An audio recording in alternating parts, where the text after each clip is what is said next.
Hi hello नमस्कार, मी काजल. तुम्हा सर्वांचं माझ्या यूट्यूब चॅनलमध्ये अगदी मनापासून स्वागत आहे.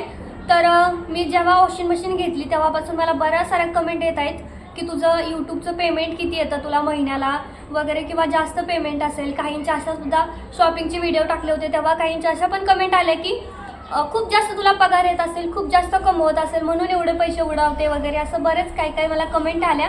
तर म्हटलं चला आज सगळ्या कमेंटचे आन्सर देऊन टाकते, सगळ्या कमेंटचे तुमचे प्रश्न आहेत ते क्लिअर करून टाकते. तर सगळ्यात पहिली माझी तुम्हाला रिक्वेस्ट आहे की माझा चॅनल ओपन करा आणि सगळे ओल्डेस्ट व्हिडिओ असतात, म्हणजे 1 वर्ष आधीचा जो ओल्ड व्हिडिओ आहे ना तो तुम्ही आज बघा पहिल्यांदा आणि नंतर हा व्हिडिओ बघा, अशी माझी रिक्वेस्ट आहे तुम्हाला. कारण त्या व्हिडिओमधली मी आणि आता ह्या व्हिडिओमधली मी ह्याच्यामध्ये खूप सारा फरक आहे. कारण आधीचे व्हिडिओ ज्यावेळेस मी टाकायचे त्यावेळेस मी 1-2 व्हिडिओमध्ये माझं वय वगैरे सांगितलं होतं, तेव्हा मला बऱ्याच कमेंट आले की तुझं वय आत्ता जेवढं आहे त्याच्यापेक्षा कितीतरी जास्त वाटतंय, अजिबात तुझ्या चेहऱ्यावरची तेज नाही आहे किंवा चेहरा एकदम एकदम खूप जास्त एजड असल्यासारखी दिसतीस वगैरे, अशा मला बऱ्याच त्यावेळेसच कमेंट यायच्या. कारण तुम्ही आता व्हिडिओ बघितला तर तुम्हाला दोन्हीतलं अंतर आपोआपच समजेल. आणि आता तुम्ही म्हणाल विषय राहिला वेगळा, तू वेगळंच काय बोलते. तर हे सगळं का झालं, कशामुळे झालं, ते सगळं डिटेलमध्ये मी व्हिडिओमध्ये तुम्हाला सविस्तर सांगणार आहे. आणि माझ्या आधीचे व्हिडिओ आणि आत्ताची व्हिडिओ, आधीचे व्हिडिओ बघितल्यानंतर माझं मला स्वतःला खूप वाईट वाटतं की त्यातली मी आणि आत्ताची मी याच्यामध्ये किती फरक आहे असं मला वाटतं. तर चला सुरू करूयात की मला यूट्यूबमधून किती पेमेंट येतं वगैरे आणि एवढी शॉपिंग वगैरे करते. सगळ्यात पहिली गोष्ट, ज्या सगळ्या बायका असतात त्या नवऱ्याच्या पैशातून शॉपिंग करतात, काही ऑनलाईन असू द्या ऑफलाईन असू द्या, सगळ्याच बायका नवऱ्याच्या पैशातून शॉपिंग करतात. पण मी एक अशी मुलगी आहे, मी कधीही माझ्या नवऱ्याच्या पैशातून शॉपिंग करत नाही. इव्हन मी ज्यावेळेस काही पार्सल माझ्या नवऱ्यासाठी मागवते ते सुद्धा मी माझ्या स्वतःच्या पैशातूनच घेऊन त्यांना मागवत असते, कारण मला वाटतं त्यांना ह्या गोष्टीची गरज आहे. किंवा घरातल्या ज्या गोष्टी मी सगळ्या घेते, समजा काही घेऊ द्या, भांड्यांचं किचनमधल्या बरंच काय काय घेत असते ते सुद्धा मी माझ्या स्वतःच्या पैशाने घेत असते. नवऱ्याच्या पैशाचा बिलकुल इथं काही संबंध नाही आहे. कारण पहिल्यापासूनच म्हणजे एक वेगळंच हे होतं की नाही, इंडिपेंडेंट व्हायचं स्वतःचं स्वतः. बघ आता प्रत्येकाचं नवरा असा नसतो की बाई तुला करायचे शॉपिंग, घे पैसे, हे घे कर, असं नसतं. काही ठिकाणी कसं असतं, आता मी एक्झाम्पल देते, काही ठिकाणी कसं असतं, एखादी जरी काही गोष्ट मागवली, काय गरज होती ह्याची, हे का मागवलंच विचारायचं तरी, एवढं पार्सल मागवते, रोज तुझे 1 ना 2 पार्सल येतच राहतंय. अशा बऱ्याच साऱ्या म्हणजे टोमण्या ऐकायला भेटतात घरात, कारण सारखा आपल्याला ऐकवणारे असतातच. आता त्यांच्या पैशाने घेतलं तर आपल्याला ऐकायला लागणारच. काय सारखं हे सारखं काय तुझं पार्सल येत राहतं, काय सारखं मागवत असते, एवढं सगळं तर आहे वगैरे. पण मला हेच म्हणजे नको आहे, कारण की हे मला ऐकूनच नाही घ्यायचं पहिल्यापासूनच, असं म्हणजे ठरलेलं आहे माझं की नाही, असल्या गोष्टी आपण ऐकूनच घ्यायच्या नाहीत. आता तुम्हाला असं वाटेल की माझा नवरा वगैरे असं बोलत असेल, असं काही नाही. ज्यावेळेस मी कमवत नव्हते त्यावेळेस तेच सगळं करत होते, पण आपण तरी किती दिवस त्यांच्या जीवावरती म्हणजे राहायचं. आणि मेन म्हणजे आमचं सगळंच तुम्हाला माहीत आहे, आमचं फॅमिली वगैरे. आता मी माझं स्वतःचं पैसे स्वतःवरती खर्च करते, पण त्यांना तसं नसतं. त्यांचे जे काही पेमेंट असेल ते त्यांना त्यांच्या घरी द्यावं लागतं, घरातला इथला काही खर्च असेल तो काही करावा लागतो.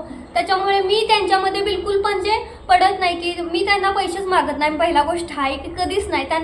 त्यांना तुम्ही विचारावं की कधी काजल तुम्हाला पैसे मागते का वगैरे, कधीच नाही. मी त्यांना कधीही म्हणत नाही की मला 1 रुपया घ्या, किंवा कधीही मी त्यांना म्हणलेलं नाही आहे की मला गळ्यातलं घ्या, मला पायातलं घ्या, कधीच नाही.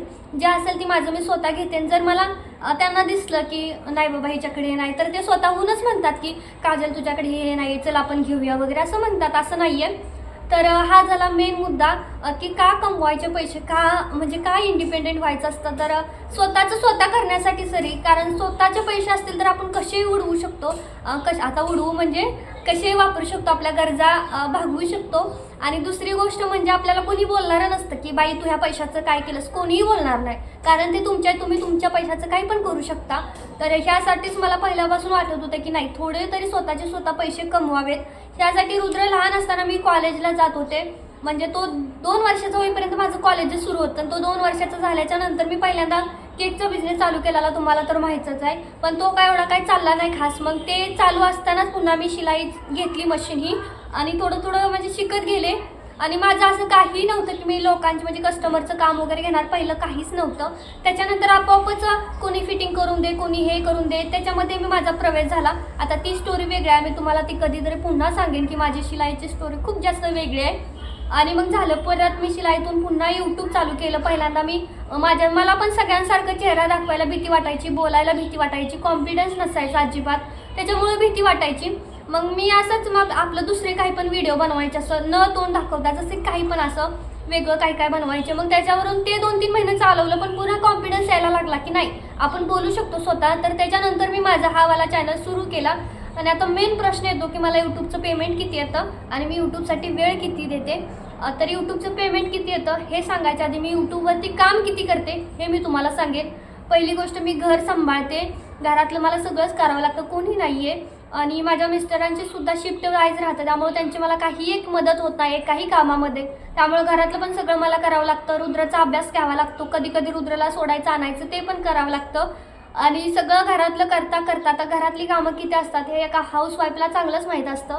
घरातली कामं म्हणजे सगळंच आलं, अगदी सगळंच कामं. त्याच्यानंतर मग शिलाई कामसुद्धा करते. कस्टमर आल्यानंतर त्यांना हँडल करायचं. आता कोणीही आलं तरी काय अर्धा तास बसल्याशिवाय तरी जात नाही, त्यामुळं तेवढा वेळ द्यायचा. आता दिवसाला 1-2 जणी तर येतच राहतात घरी, त्यामुळं ते काम करायचं, पुन्हा यूट्यूबवरती यायचं. आता शिलाई घरकाम ह्याच्यातूनच खरं तर दिवस उरत नाही. आणि रुद्राचा अभ्यास वगैरे, कारण त्याचाही तुम्हाला माहिती आहे त्याचा प्रोग्रेस किती चांगला आहे. आणि ते सगळं करण्यासाठी आपल्याला खूप जास्त मेहनत घ्यावी लागते, त्यांना शिकवावं लागतं, त्यांच्यासाठी वेळ द्यावा लागतो. त्याच्यानंतर मेन गोष्ट येते ती म्हणजे यूट्यूबवरती किती काम करते. तर तुम्हाला जसं माहीत आहे तसं माझ्या आत्ता चालूला 5 चॅनल असतील. म्हणजे एक रुद्राचं आहे ते मी आपलं असंच आठवण म्हणून त्याचे व्हिडिओ त्याच्यावरती टाकत असते, त्याच्यावरून पैसे कमवायचा असा अजिबात माझा उद्देश नाही आहे. दुसरा चॅनल आहे तो म्हणजे काजल मराठी कॉर्नर म्हणून असा एक आहे, काजल्स मराठी कॉर्नर हा चॅनल आहे, जो मी सगळ्यात पहिला स्टार्ट केला होता. पण काही कारणाने तो डिमॉनिटाईज झाला. त्याच्यानंतर तो मॉनिटाईज झाला, पण त्याच्यावरती आता काम करावंच वाटत नाही, त्यामुळे त्याच्यावर काम करत नाही, त्यामुळे तो आपण सोडून देऊया. आता हे 2 चॅनल मी सोडून देते. पण आता 3 चॅनल माझे चालू आहेत. तो म्हणजे माझा मराठी कथा हा एक चॅनल आहे, त्याच्यानंतर माझा हा काजल लाईफस्टाईल हा एक चॅनल आहे. आणि आता मी नवीन सुरू केला आहे काजल सूळ क्रिएशन, त्याच्यावरती शिलाईचे व्हिडिओ टाकते. पण हे कथाचा आणि हा चॅनल हँडल करता करता मला जो माझा काजल सूळ क्रिएशन म्हणजे शिलाईचे जे काही कामाचे व्हिडिओ असतात ते टाकायला वेळ मिळत नाही. अगदी म्हणजे आधी मी 2-3 दिवसातून टाकत होते, पण आता ह्या 10-15 दिवसामध्ये अगदी 9 दिवसातून 8 दिवसातून एक व्हिडिओ टाकणं होतं आहे. तर आता मी ट्राय करणार आहे की नाही त्या चॅनलवरती पण 2 ते 3 दिवसातून एक व्हिडिओ गेलाच पाहिजे. कारण दोन्ही चॅनल जर तिन्ही चॅनल मेंटेन ठेवायचे असतील, कसं असतं चॅनल मेंटेन ठेवायचं असेल आपल्याला तर तिथं व्हिडिओ जाणं गरजेचं असतं, व्हिडिओ अपलोड करणं गरजेचं असतं. व्हिडिओज अपलोड नाही केला 10-15 दिवस तर तो चॅनल एकदम इम्प्रेशन त्याचं डाऊन होऊन जातं. आणि पुन्हा तुम्ही कितीही व्हिडिओ टाका काही त्याचा म्हणजे फरकच पडत नाही, व्ह्यूजच येत नाही. कारण आधीच त्याचं रीच कमी झालेलं असतं, ऑडियन्स गेलेलं असतं, तिथून निघून ऑडियन्स जे आहे ते गेलेलं असतं. त्याच्यामुळे तिथे व्ह्यूज येणं मुश्किल होऊन जातं. आता ते मला ह्या आठवड्यात कळायला लागलं आहे, त्याच्यामुळे आता मी काल परवापासून ठरवलं की नाही त्या चॅनलवरती सुद्धा एक व्हिडिओ रोजचा गेलाच पाहिजे. आता तुम्ही समजून जा की मला 3 व्हिडिओ रोज बनवायचे आहेत. 3 व्हिडिओ मोठे विथ 3 व्हिडिओ शॉर्ट. आता शॉर्ट काही सगळ्या चॅनलवरती टाकत नाही आहे, ह्याच चॅनलवरती म्हणजे काजल लाईफस्टाईल ह्याच्यावरती शॉर्ट व्हिडिओ जातो आपला. तरी मी 1-2 टाकायचा प्रयत्न करते, पण एक तरीच टाकायचा प्रयत्नच करते. शॉर्ट व्हिडिओ एडिट करण्यासाठी 15 मिनटं लागतात आणि लॉंग व्हिडिओ एडिट करण्यासाठी साधारणतः 1.5 तास लागतो. 1-1.5 तास लागतोच. मी असू द्या नाहीतर दुसरी कोणतीही यूट्यूबर असू द्या त्यांना लागतोच. आणि जे लोक व्हॉइस ओव्हर करतात त्यांना तर अजून जास्त लागतो, कारण व्हॉइस ओव्हर करताना खूप जास्त असं गिवअप घ्यावं लागतं. चुकलं की पुन्हा ते कट करा, पुन्हा तिथून सुरुवात करा.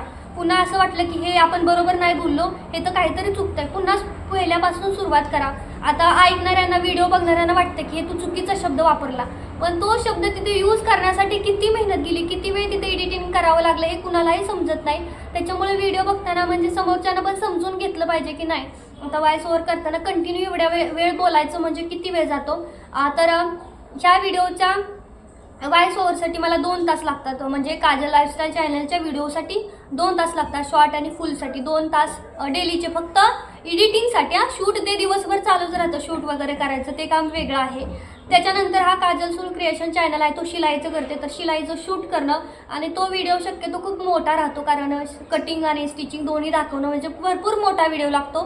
त्यालासुद्धा माझे 1-1.5 तास तरी एडिटिंगला लागतो. असे माझे 3 तास झाले. आणि जो माझा मराठी कथा चॅनल आहे स्टोरीचा, तो स्टोरी शक्यतो माझी 1-1.5 तासाची स्टोरी असते. आता तुम्ही 3 तासाचा पिक्चर बघता, तो 3 तासाचा पिक्चर शूट करण्यासाठी त्यांना किती वेळ लागतो माहिती आहे, साधारणतः 2-3 वर्ष त्यांच्या शूटिंगमध्ये जातात. आता तोच जी काही पिक्चर सारखीच ती कथा असते. कथा म्हणजे काय असतं, पिक्चरमध्ये जी स्टोरी दाखवली जाते ते आम्ही कथातून सांगत असतो, असं असं झालं त्याच्या आयुष्यामध्ये, पुढं असं झालं वगैरे. तर ती 1-1.5 तासाची, आता माझं तुम्ही बघितलं तर एक कथा कधी कधी 2-2 तासाची सुद्धा सुद्धा आहे, कधी कधी 1.5 तासाची आहे, कधी 1 तासाची असते. आणि एवढी मोठी कथा टाकणं म्हणजे त्याला आज रात्रीपासून सुरुवात करावी लागते, कारण प्रत्येक कथेमध्ये आता एवढी मोठी कथा एकदम 3D नाही होणार ना. जे ॲनिमेशन द्यायचं असतं म्हणजे व्हिडिओ बनवायचा असतो, फक्त टेक्स्ट टाकायचे असतात, जे लिहिलेलं टाकायचं असतं, त्याच्यामध्ये एक असतो पॉईंट, तो 3-3 मिनिटाचा असतो. आता पूर्ण 1.5 तासासाठी 3-3 मिनिटाचे असे किती पार्ट बनवावे लागत असतील, आणि एक पार्ट बनवायला शक्यतो अर्धा तास लागतो, कारण ते तिथं लिहिणं, ती कथा लिहिणं, त्याच्यानंतर ते व्यवस्थित एका सिक्वेन्समध्ये आणणं, त्याच्यानंतर त्याला ॲनिमेशन देऊन ते स्क्रॉल करणं, परत ते सेव्ह करायचं गॅलरीमध्ये, सेव्ह झालेली ती पार्ट दुसऱ्या ॲपमध्ये न्यायचा, सगळे पार्ट एक करून गोळा करायचे, त्याच्यामध्ये ते सगळं जॉईन करायचे, जिथे जिथे कमी जास्त आहे ते पार्ट एकमेकांना जॉईन करून एडिट करायचे, आणि त्याच्यानंतर त्याला वॉइस ओव्हर द्यायचा. मेन पॉईंट येतो वॉइस ओव्हरचा. तर साधारणतः मला 4 तास लागत असतील वॉइस ओव्हर करण्यासाठी, पण मी एकदम कधी करत नाही. काय करते, थोडंसं आता करते अर्धा तास, थोडं नंतर, कारण एकदम जर मी एवढे बोलायचं म्हटलं तर माझ्या घसा राहायचाच नाही जागेवरती, जीभ नुसते आतमधून सळसळ करायला लागते. तर आता रोजच काही एवढा मोठा व्हिडिओ नसतो, कधी कधी अर्धा तासामध्ये पण वॉइस ओव्हर होऊन जातं, कधी कधी 1 तासामध्ये पण होऊन जातं. तर मला शक्यतो फक्त मी बोलायचं जे काम करते ना, व्हिडिओमध्ये बोलते फक्त, हे बोलायचं काम साधारणतः माझं 5 ते 6 तास आहे ह्या तिन्ही व्हिडिओमध्ये दिवसाचं, आणि त्याच्यानंतर एडिटिंग शूट वगैरे करणं ते बाकीचं 6 तास. जसं तुम्ही बाहेर जाऊन जॉब करता तसं आम्ही घरात बसून करतो, पण खूप जणांना वाटतं काय अवघड आहे तेव्हा व्हिडिओ बनवणं, म्हणजे कुठेतरी कॅमेरा लावायचा आणि झालं एडिट करायचं. ब्लॉगिंग करणं खूप जास्त सोपं आहे, कारण हातात मोबाईल धरा, आता मी हे केलं, आता मी ते करणं खूप जास्त सोपं आहे. पण दुसरे जे व्हिडिओ असतात, जे आपण काहीतरी बनवतो, तो खूप अवघड असतात. आता माझ्यासुद्धा जे ब्लॉगिंगचे व्हिडिओ आहेत, जसं की मी हातात मोबाईल धरते बघून बोलते असं की आता मी हे करते, आता मी ते करते वगैरे, आता मी इकडे चाललो, तर आज हे आहे, असं बोलणं खूप जास्त सोपं आहे. तो व्हिडिओ सोपा असतो कधी कधी. आता रोजच माझं पण एवढं काम होईल असं नाही, पण शक्यतो मी 5 ते 6 तास रोज व्हॉइस ओव्हरसाठी देते, म्हणजे फक्त बोलण्यासाठी, आणि बाकी शूटिंगसाठी मग बाकीचं माझं दिवसभर आता काम करता करता. असं नाही की काम सोडूनच ते व्हिडिओ शूट करत बसायचं, असं अजिबात नाही आहे. आता समजा मी इथं कोणता एखादा ब्लाऊज कटिंगसाठी घेतला आणि बसली कट करायला, तर इकडे मी कॅमेरा लावत असते, माझ्या अंदाजाने माझ्या ह्याच्यामध्ये धुंदीमध्ये मी कट करत असते तो ब्लाऊज, असं असतं. त्याच्यामुळे असं वेगळं शूट करावं लागत नाही, जे मी काम करते तेच शूट करायचं, फक्त काम पण होऊन जातं आणि आपला व्हिडिओ पण शूट होऊन जातं. ह्या दोन्ही गोष्टी त्याच्यासोबत होतात. तर तुम्हाला आता एकंदरीत समजलं असेल की माझा किती वेळ यूट्यूबसाठी मी घालवते. तर फुल टाईम मी जॉब करते यूट्यूबवरती, फुल टाईम काम करते. जसं बाहेर जाऊन जॉब करतो तसं मी यूट्यूबवरती फुल टाईम दिला आहे, त्याच्यामुळे मला पेमेंट येतं. नाहीतर सगळ्यांना वाटते बापरे हिला काय एवढेसे व्हिडिओ बनते, एवढं पेमेंट घेते वगैरे असं वाटतं. आता मेन पॉईंट येतो तो म्हणजे पेमेंटचा. आता पेमेंट किती येतं ह्याच्याविषयी आपण बोलूया. तर चला आता सांगते की मी किती पेमेंट येतं आहे. तर जसं की मी तुम्हाला सांगितलं माझे 3 चॅनल, तर शिलाईचा जो चॅनल आहे तो अजून मॉनिटाईज झालेला नाही आहे, होईल आता थोड्या दिवसामध्ये मॉनिटाईज. आणि जेव्हा मॉनिटाईज होईल त्याच्यावरती मग मी भरपूर काम करेन, कारण मॉनिटाईज झाल्यानंतर त्या व्हिडिओचा काहीतरी आपल्याला फायदा होतो. मॉनिटाईज व्हायच्या आधी त्याचा काही फायदा होत नाही, व्हिडिओ असाच नुसता मेहनत वाया जाते. आणि मॉनिटाईज झाला की मग त्याचं काहीतरी भेटतं, त्याच्यावरती काम करत नाहीतर आतापर्यंत तो झाला असता मॉनिटाईज. त्याच्यावरती भरपूर जणांनी मला सपोर्ट करत आहे, तुमच्यावरती भरपूर जण मला त्याच्यावरती सपोर्ट करतायत, पण मलाच व्हिडिओ टाकणं होत नाही आहे कधी कधी, कारण खूप दमून जाते मी, खूप दमून. आणि त्याच्यामुळे डोळे पण खूप जळजळ करतात. दुपारचं झोपायच्या आधी मी, आता दुपारचं मला झोपायला भेटत नाही, कारण डायरेक्ट रात्रीच 11 वाजता झोपायचं, ते सकाळी उठायचं, असं माझं आता रुटीन आहे. आधी मी दुपारची पण भरपूर टाईम झोपायची, 2-3 घंटे, त्याच्यामुळे मग चांगलं वाटायचं. पण आता नाही जमत, कामामध्ये द्यावे लागतात. तर मेन येऊया आपण यूट्यूब पेमेंट करे. तर माझा जो हा चॅनल आहे काजल्स लाईफस्टाईल, त्याच्यामध्ये रोज समजा मी कोणताही व्हिडिओ टाकला तरी तो 1000, 1500, 2000च्या रँकमध्ये जातो. कधी कधी एखादा 3000पर्यंत पण व्ह्यूज येतात. आता एका व्हिडिओला जर 3000 व्ह्यूज आले तर $1 भेटतो, आणि महिन्याचे 30 दिवस असतात. समजा $1 भेटला तर महिन्याचे $30 झाले, आणि एका डॉलरला ₹82 भेटतात. त्याच्यामुळं $30चे मग तेवढे होतात. पण शॉर्ट व्हिडिओ माझे बऱ्यापैकी व्हायरल जातात, त्याच्यामुळे सगळे मिळून साधारणतः मला $50 माझ्या ह्या चॅनलचे येतात. इतकी मेहनत करून मला फक्त $50 येतात ह्या चॅनलचे. कारण तुम्ही लोक पण पहिले खूप माझे व्हिडिओ जायचे व्हायरल, पण आता एवढे व्हायरल जात नाही. शॉर्ट व्हिडिओसुद्धा लिमिटमध्येच व्हायरल जातो, 20,000पर्यंत, 20,000च्या वर जातच नाही आहे. पहिला कोणताही व्हिडिओ टाकला तरी 30, 40, 50, 60पर्यंत जायचा. पण आता ते मध्ये मी थोडंसं काम कमी केलं, त्याच्यामुळे तो इम्प्रेशन डाऊन होत चाललं आहे, कशामुळे माहीत नाही. तर बघू आता ते सुद्धा आपण तुमच्या सपोर्टमुळे होईलच व्हायरल. कारण बरेच जण काय करतात, फक्त व्हिडिओ बघतात पण लाईक करत नाही. तर लाईक सुद्धा इम्पॉर्टंट असतो, व्हिडिओला कमेंट सुद्धा इम्पॉर्टंट असते, सगळंच इम्पॉर्टंट असतं. कारण लाईक कमी आले ना तर व्ह्यूज ग्रो करत नाहीत, कारण त्या व्हिडिओला लाईकच नाही कमी. त्यामुळे यूट्यूब सुद्धा आपला व्हिडिओ दुसरीकडे म्हणजे दुसऱ्या कोणाच्या तरी दुसऱ्या कोणत्या तरी ऑडियन्सकडे पाठवतच नाही. त्याच्यामुळे लाईक करत जावा, कारण खूप मेहनत लागते व्हिडिओ बनवण्यासाठी. त्यामुळे एक लाईक तुमचा म्हणजे काय, व्हिडिओ बघत बघत फक्त लाईकचं बटन दाबायचं, एवढंच करायचं, सबस्क्राईब करायचं असतं. तर साधारणतः मला ह्या चॅनलमधून आता काजल लाईफस्टाईल या चॅनलमधून मला $50 भेटतात महिन्याचे. आणि जो माझा स्टोरी चॅनल आहे, जसं की मी त्याच्यावरती जास्त काम करते, साधारणतः 6 तास दिवसाचे मी त्याच्या एका चॅनलसाठी देते, त्याच्यामुळे त्याचे मला जास्त डॉलर भेटतात. कधी कधी त्याचे $180 भेटतात, कधी कधी चॅनलचे कधी कधी दिवसाला $5 येतात, दिवसाला $10 पण येतात, कधी कधी दिवसाला 20 सुद्धा येतात. कारण तो चॅनल चालेल तसं आहे. जसं मला ह्या चॅनलमधून पैसे जास्त नाही भेटत, तसं मला त्या चॅनलमधून जास्त पैसे भेटतात स्टोरीच्या. कधी कधी दिवसाला मला $5-10 सुद्धा येतात. आणि आता $5-10 आले तर मग महिन्याचे भरपूर होतात. कधी कधी $200 सुद्धा होतात, कधी $150 होतात, कधी 140 होतात, कधी $100 होतात. पण ते फक्त एका चॅनलचं मला पेमेंट येऊ शकते, एवढे डॉलर भेटतात. कारण $100 झालं तरच ते ॲडसेन्स अकाउंट आपल्याला पैसे पाठवत असतो आपल्या अकाउंटमध्ये. जोपर्यंत 100 कंप्लीट नाही होणार तोपर्यंत पैसे येत नाही. तर असं मला माझ्या आता दोन्ही चॅनल एकाच ॲडसेन्सला जॉईंट असल्यामुळे दोन्हीचं पेमेंट मला एकाचमधून येतं. म्हणजे इकडचे $50 आणि तिकडचे काय $150 पकडून चालू, म्हणजे $200 मला पैसे भेटतात. साधारणतः 15-16 हजार असे महिन्याला येतात. कधी कधी 20 येतात, कधी 22 येतात, कधी 18 येतात, कधी 13 येतात, कधी 10 सुद्धा येतात. असं म्हणजे स्टेबल नसतं की किती यायचं. आता बाहेर जॉब केला की तिथं आपलं पेमेंट ठरलेलं असतं की तुम्हाला किती पॅकेज द्यायचं आहे, महिन्याचं किती पैसे द्यायचं आहेत, तेवढं पैसे तुमच्या अकाउंटमध्ये येतात तुमची सॅलरी. तसं आमचं नसतं. आता आम्ही कितीही कष्ट केले तर देव साथ देईल तसं आहे. आता एखाद्या महिन्यात देवानं जास्त साथ दिली, एखाद्या महिन्यात डॉलर खचखच असे वर वाढतात आणि तेवढ्या डॉलरचं पैसे येतं. $250 असले तर 20-22 हजारपर्यंत सुद्धा पेमेंट जातं. $300 झाले तर 30पर्यंत सुद्धा पेमेंट झालं. तर असं जातं ते पेमेंटचं. त्याच्यामुळे पैसे येतात, स्वतःचं स्वतः घेते, सगळं सामान मी स्वतः घेते, हे तुम्हाला दिसतं. पण त्याच्यामागे कष्ट किती आहेत हे दिसतच नाही. तर मी माझं पेमेंट सांगायचा प्रयत्न केलेला आहे. स्टेबल नसतं, कधी कधी 10 येतं, कधी 12 येतं, कधी 20 येतं, कधी 15 येतं, असं स्टेबल नसतं. त्याच्यामुळे असं नाही सांगू शकत की नाही प्रत्येक महिन्याला एवढे येतं, असं नाही सांगू शकत. जसं काम करेल तसं व्हिडिओ टाकेल तसं असतं. आता काल नव्हता व्हिडिओ टाकला, कालच्या व्हिडिओचं ते नाही येणार, डॉलर ॲडच होणार नाही, कारण काल झालंच नाही. कारण काल थोडी तब्येत ठीक नव्हती, त्याच्यामुळे व्हिडिओ टाकणंसुद्धा ते झालं नव्हतं.